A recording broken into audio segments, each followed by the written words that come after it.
में अब ताजगी नहीं जहर घुलता दिखाई दे रहा है। घाटी से लेकर जम्मू और राजधानी दिल्ली तक हवा सांस लेने लायक नहीं बची है। बारामूला में AQI 400 के पार चला गया। राजौरी और जम्मू भी डेंजर जोन में पहुंच चुके हैं। सूखा मौसम, बढ़ता प्रदूषण, ग्लोबल वार्मिंग ने मिलकर लोगों की सेहत पर सीधा हमला बोल दिया है। हालात इतने बिगड़ चुके हैं कि प्रशासन अलर्ट मोड पर है और लोग सांस लेने को मजबूर है। खास रिपोर्ट देखिए।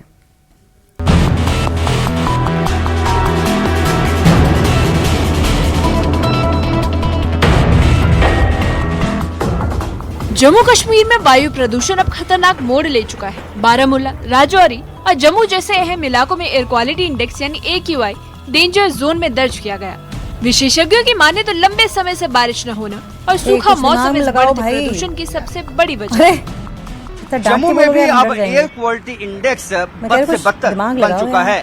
अभी जहाँ मैं मौजूद हूँ ये जुबल का इलाका है और अभी यहाँ पे लगभग 270 से ज्यादा air quality index real time में दिखा रहा है। यदि आप चेक करेंगे तो ये व्यस्त इलाका है और लोग देख सकते हैं कि अपने आप को बचाने के लिए मास्क भी पहन रहे हैं। हालांकि सुबह सुबह अपने गंतव्य तक पहुंचने के लिए लोग बहुत जल्दी में होते हैं, लेकिन जिस तरह से जम्मू में पिछले दिनों में एयर क्वालिटी इंडेक्स बढ़ा है उसके पीछे हालांकि जो एक्सपर्ट हैं वो बताते हैं कि जो यहाँ पे बरसात नहीं हुई है, पहाड़ी इलाकों में स्नोफॉल नहीं हुआ है, उसकी वजह से ये पोल्यूशन लेवल बढ़ा है।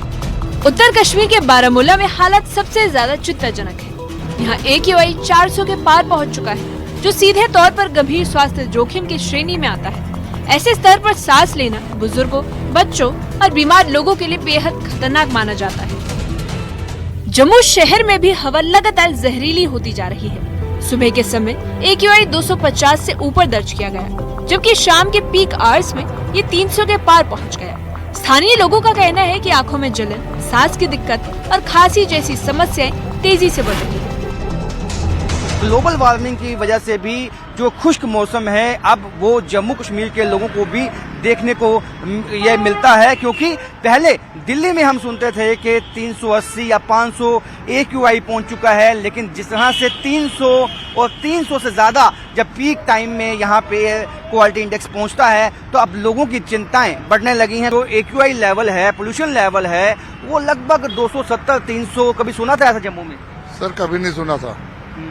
ये इतना बढ़ गया, अब तो परेशानी वाली बात ही है एक किस्म की देखा जाए तो। दिल्ली में हम सुनते हैं वहाँ पर इतना बढ़ गया, वहाँ पर ये बहुत ही इस पोल्यूशन की वजह से हमारे बच्चों पर इतना प्रभाव पड़ रहा है, कोई कहने की बात नहीं है। IQ लेवल उनका सर काम पर अब बताया जाता है कि ये करेंगे, हम ये करने की नौबत क्यों आए। हम यही कहते हैं हमारे जम्मू में जो हमारी सरकार है वो हमारा काम इसके पोल्यूशन के ऊपर जो भी हो सकता है वो अभी से अभी करना स्टार्ट कर दे।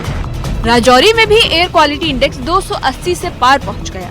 लंबे समय से बारिश न होने के कारण धूल और प्रदूषण हवा में जमा हो गया है। हालात को देखते हुए जिला प्रशासन ने आपात बैठक की और लोगों को मास्क पहनने और गैर जरूरी बाहर न निकलने की सलाह दी गई है। ये एक जो टेम्परेचर है और वेदर हमारे कंट्रोल में नहीं है। वेदर तो हर साल आपको पता होगा इस समय हाई प्रेशर सिचुएशन रहती है एटमॉस्फेयर में, क्लियर वेदर होने के कारण। और ये आने वाले दिनों में आप देखेंगे वेस्टर्न डिस्टर्बेंसेस होंगे या बाकी है उससे चेंज हो जाएगा। जहाँ तक लोकल पोल्यूशन की बात है तो उसमें बस यही ख्याल रखना है कि जो हमारी ऐसी यूनिट्स हैं जहाँ से पोल्यूशन इनिशिएट होता है उन यूनिट्स को रेगुलेट करने की जरूरत है। अधिकारियों का मानना है कि इस हालात की वजह ग्लोबल वार्मिंग है। बदलते मौसम पैटर्न, सूखा और बढ़ता शहरी प्रदूषण जम्मू कश्मीर जैसे संवेदनशील क्षेत्रों को भी चपेट में ले रहा है। पहाड़ी इलाकों के अलावा देश की राजधानी का भी कुछ ऐसा सा ही हाल है।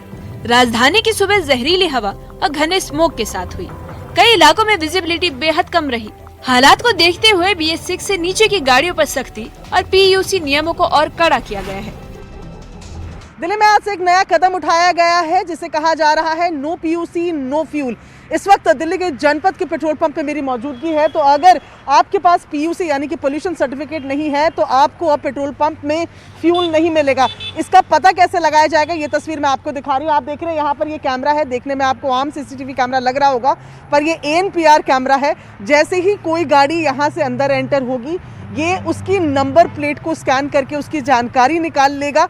और अगर पीयूसी सर्टिफिकेट नहीं हुआ तो इसी के बगल में जो ये स्पीकर लगा है इससे तेज आवाज़ आएगी कि इस गाड़ी का पीयूसी सर्टिफिकेट नहीं है और उसके बाद उसे पेट्रोल पंप से फ्यूल नहीं मिलेगा। इस तरीके की ANPR कैमरा जो है दिल्ली में 95% से ज़्यादा पेट्रोल पंप में लग चुके हैं। ऐसे में अगर कोई बिना पीयूसी के पेट्रोल पंप से फ्यूल लेने की कोशिश करता है तो ANPR कैमरों की रडार में आते ही साफ हो जाएगा उसके पास पीयूसी नहीं है और सरकार के सख्त निर्देश है कि ऐसों को ईंधन नहीं दिया जाएगा।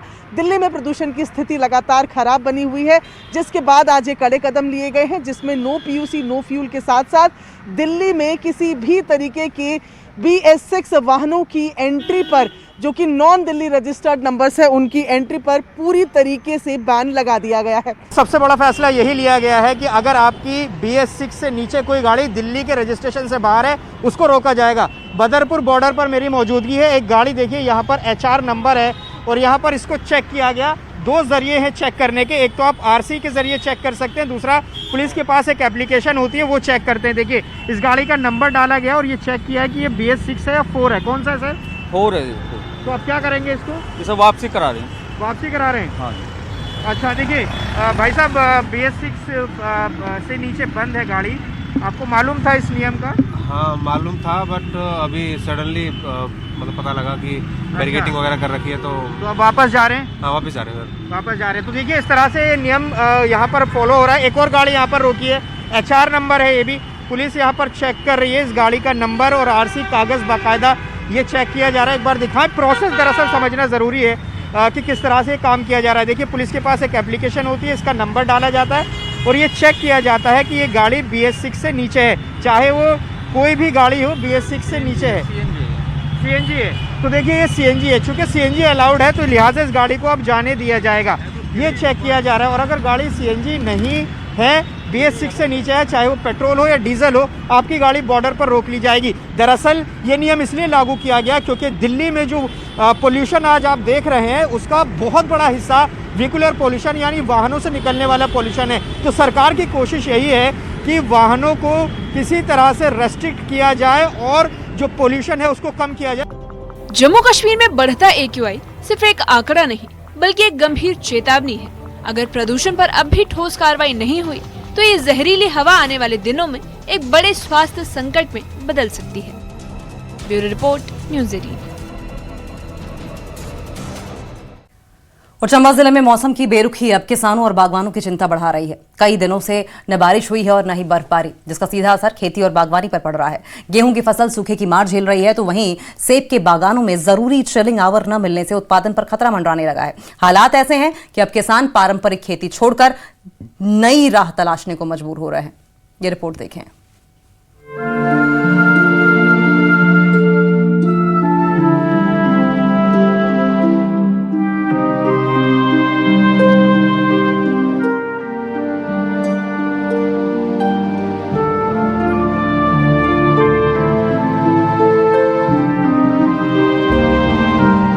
चंबा जिले में लंबे समय से बारिश और बर्फबारी न होने की वजह से जमीन की नमी लगातार कम होती जा रही है। खेतों में गेहूं की फसल मुरझाने लगी है, वहीं बागवान आसमान की ओर टकटकी लगाए बैठे हैं और मौसम की बेरुखी अब किसानों की आजीविका पर सीधा असर डाल रही है।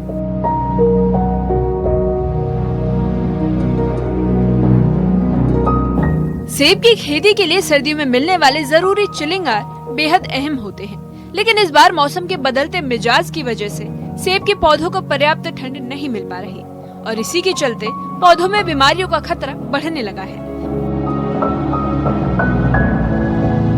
और आने वाले सीजन में पैदावार घटने की आशंका जताई जा रही है।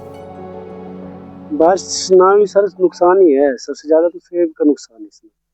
बारिश बर्फ नहीं होगी तो सेब कहाँ से होगा सर? सेब नहीं होगा तो पालन पोषण हर चीज इसी पे निर्भर है। हमारा जो है कोई सबसे मेन चीज है रोड नहीं है सर। रोड की वजह से हमारा फिर ऊपर से फसल नहीं होगी तो कहाँ जाएंगे हम? मुश्किल है। अभी ये है सर जो बारिश बहुत जरूरी है और बर्फ भी सेब के लिए खासकर, क्योंकि अगर बर्फ नहीं होगी बारिश नहीं होगी तो सेब नहीं होगा सर। सर किसान दुखी है सर बारिश की वजह से। एक तो सर बारिश नहीं हो रही है तो सर बारिश का ना आना हम किसानों के लिए दुखद की खबर है सर। अगर बारिश होती है सर तो हमारे सेब, पौधे, गेहूं, कोई भी फसल हो सर तो खेत में नमी रहती है और हमारी फसल सही होती है सर। बारिश होने के कारण इसको बीमारी लगने का चांस है सेब को, और बर्फबारी सबसे बहुत अहम जरूरी है जिससे कि हमारा कीट वगैरह खत्म हो जाता है। जैसे बर्फ पड़ने पे हमारा कोई भी खेत में कीट, खतरनाक जो कीट होता है वो खत्म हो जाता है। ऊपर वाले से हम यही प्रार्थना करते हैं बाबा महलनाग जी से कि हमारे बारिश हो जाए बहुत जल्द। बागवानों का कहना है कि बीते कुछ सालों से सेब की पैदावार लगातार प्रभावित हो रही है और थोड़े बहुत सेब पेड़ों पर लगते भी हैं तो वे अक्सर ओलावृष्टि की चपेट में आकर खराब हो जाते हैं। इससे न सिर्फ उत्पादन घटता है बल्कि बाजार में फसल को उचित दाम नहीं मिल पाता। हमारी जमीनें जो है लगातार कम हो रही हैं और जो पॉपुलेशन बढ़ रही है, जिससे जो है किसान कम जमीन में ज़्यादा मुनाफा करने के लिए जो है हाई डेंसिटी की ओर जा रहा है, क्योंकि इसमें एक बीघे में कम से कम 300 प्लांट लग रहे हैं और जो पुरानी वैरायटी थी वो एक बीघे में 33 प्लांट आते हैं। जो पुरानी वैरायटी थी वो कुछ कामयाब नहीं हो रही है, इसलिए हम जो किसान है वो जो नई हाई डेंसिटी की वैरायटी आई है उसकी तरफ जा रहे हैं। वो बहुत अच्छी है और इससे हमारे किसान जो है वो अच्छा लाभ ले रहे हैं। मौसम की मार सिर्फ बागवानी तक सीमित नहीं, गेहूं की फसल भी सूखे के कारण बर्बादी के कगार पर पहुंच चुकी है।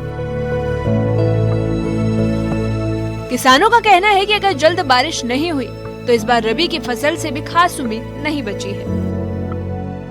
जनाब देखो हमारे बगीचे का क्या हाल है, बारिश नहीं आती है, बिल्कुल बारिश का ने बेड़ा करके कणक भी जाई, कणक का भी कुछ नहीं है, खत्म हो गई। बस बारिश नहीं आई तो भी ऐसा है, ज्यादा बारिश आई तो भी कुछ नहीं है हमारे तक। हमारा तो बेड़ा करके हर जगह में फिर क्या है, फिर रोड भी नहीं है, रोड होने तो फिर भी जरा हम कहाँ जाए के कुछ न कुछ फिर कर सकते, फिर हमने क्या क्या करना, बहुत सर जाते बारिश नहीं आई तो फिर तो बेड़ा गर्क हो जाएगा जनाब। मौसम की बेरुखी को देखते हुए अब कई बागवान सेब की खेती छोड़ने लगे हैं।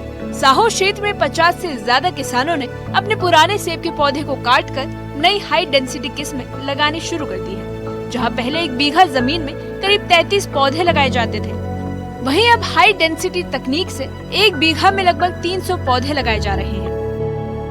एनवायरमेंट का ज्यादा इशू हो गया है और जो फ्रूट है वगैरह है वो भी नहीं खास आ रहा है, और इसमें ऐसा है कि इसकी मार्केट वैल्यू बड़ी बहुत कम हो गई है। इससे जो है हाई इंडस्ट्री वगैरह जो है वो अच्छा बढ़िया वैरायटी लगा रहे हैं सारे, इसलिए हम भी थोड़ा देखते हैं ताकि कि अगर नई वैरायटी लगाए तो कुछ फायदा हो जाए। बागवानों का मानना है कि हाई डेंसिटी सेब वैरायटी से कम समय में ज्यादा उत्पादन संभव है और बाजार में इन किस्मों की मांग भी बेहतर है। हालांकि इसके लिए शुरुआती लागत ज्यादा है, लेकिन बदलते मौसम में यही खेती को बचाने का एकमात्र विकल्प नजर आ रहा है। चंबा जिला में बारिश न होने की वजह से किसानों और बागवानों को काफी नुकसान का सामना करना पड़ रहा है। बारिश न होने की वजह से जहां गेहूं की फसल को नुकसान हो रहा है, वहीं सेब के पौधों को भी काफी नुकसान होने की संभावना है। इस समय अगर बारिश होती है तो सेब के पौधों से बीमारियों से दूर रहा जा सकता है, क्योंकि कई प्रकार के जो कीटाणु है सेब के पौधों को लगते हैं। बारिश की वजह से उनसे निजात मिलती है। साथ ही बर्फबारी, चिलिंग आवर के लिए बर्फबारी की भी बहुत जरूरत होती है। अब किसान इंतजार कर रहे हैं कि कब ऊपर वाला उन पर नेमत बरसाएगा, बारिश होगी और उन्हें कुछ राहत मिलेगी। न्यूज़ 18 हिमाचल के लिए जोआंस गांव चंबा से। छोटे से ब्रेक के लिए रुकेंगे।